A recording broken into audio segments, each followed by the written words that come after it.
1087 ശ്രീ മന്നത്ത് പത്മനാഭൻ പണികഴിപ്പിച്ച ആദ്യത്തെ മന്ദിരമാണ് നാം ഈ കാണുന്നത്. പെരുന്ന നായർ സമാജം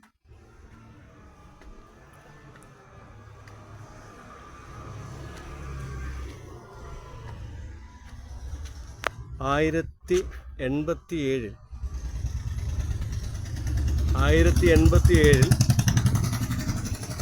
മന്നത്ത് പത്മനാഭൻ പണികഴിപ്പിച്ച നായർ സമാജം നമ്മളീ കാണുന്നത്. പെരുന്നയിൽ ആദ്യമായി പണികഴിപ്പിച്ച